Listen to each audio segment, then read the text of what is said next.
Hey guys, this video we're going to be going through how to make an aluminum melter.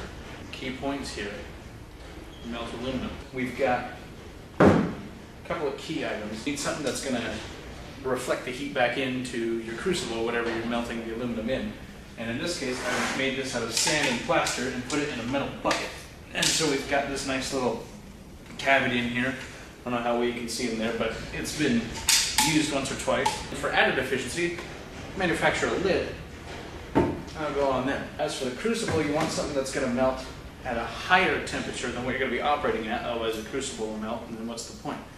I don't know what steel melts at. It melts hotter than aluminum, whatever that is. And I don't know where my crucible went. It's the bottom half of a fire extinguisher is all you need. It's about this size, and you cut the bottom half of a fire extinguisher off, and that's a steel crucible you can use. So when it's sitting down there, the flames aren't able to shoot up around it very well. This is a pretty good size. Fire requires air, especially if you're going to make it hot. So you need a port. You can put a pipe down in there and blow some air in there. Makes it hotter. Makes it hot enough to build aluminum. So yeah, this video we're going to be taking you through how to construct this, and then in a future video, when I find a new crucible, we're going to fire it up and melt some aluminum. So the last video had a couple of comments about a materials list, so I'll just go over the materials real quick. You want a 10 to 12 quart steel bucket. This one's a 12. A 5-gallon bucket here that I'm going to use to mix the plaster and the sand. Plaster and sand. 2.5 quart bucket.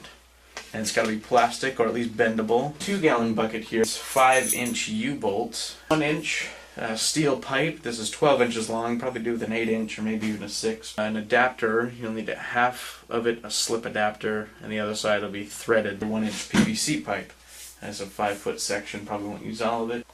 1 3/8-inch hole saw. The bottom half of a fire extinguisher. It is steel. If you're not sure if your fire extinguisher is steel or not, hold a magnet to it. If it sticks, it's steel. The only other thing you're going to need is this for the hole saw. And yeah, using everything you see here, we should be able to build this.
So at this point I pretty much had to mute the rest of the video because I had music playing in the background, and I'm sure it's copyrighted in some way. But here I'm mixing up the plaster and the sand for the lid. Alright, so what I'm doing here is I'm putting the fire extinguisher there in the plaster there to make a hole the size of the fire extinguisher to keep the flames in. And I ended up making the lid about 3 different times because it kept breaking. So this is not the one that I used in the end. I ended up having to drill a hole, which I'll show you later. But if you can make it work, that putting the fire extinguisher in the middle to kind of cast the hole already in it is a good idea. You might need to use like saran wrap or something, because like I said, every time I tried to pull the fire extinguisher out, it would stick and then it would just end up cracking the whole lid.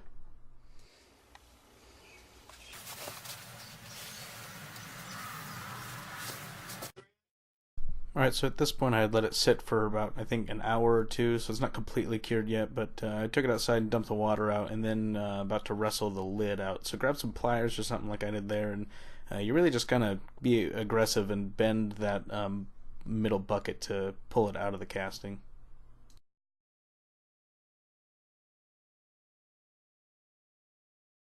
Alright, and as you can see here, I'm taking that 1 3/8 inch hole saw and I'm drilling the hole, and basically you have to go in perpendicular at first to get the hole started, drill through the metal, and then you want to tilt it down to make sure the pipe is going to be down towards the bottom, because that's where you need to feed the fire with air.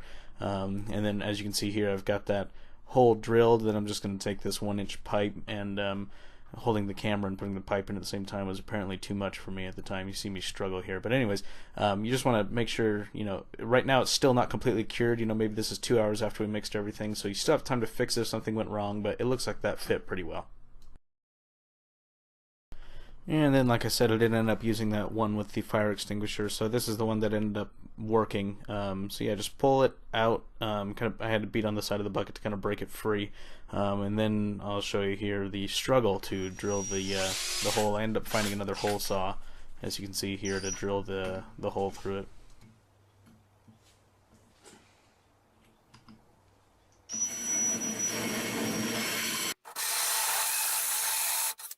One of the things to keep in mind too, is every piece that you're working on, you don't want it completely cured yet. This is maybe like an hour or two, whatever works for you. It's still somewhat wet, and that makes it easier to work with, but it still wore out the hole saw like no other. I actually looked at the teeth at one point, and they were pretty much ground down to nothing. So I did as much as I could, and I took an old screwdriver that I don't really care about anymore, and just basically started chiseling it out.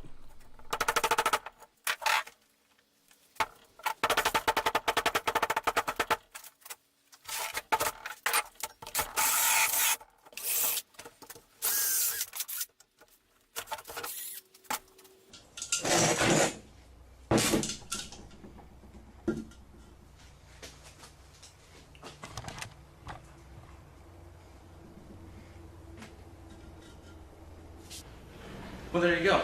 That's one way to design and make an aluminum melter.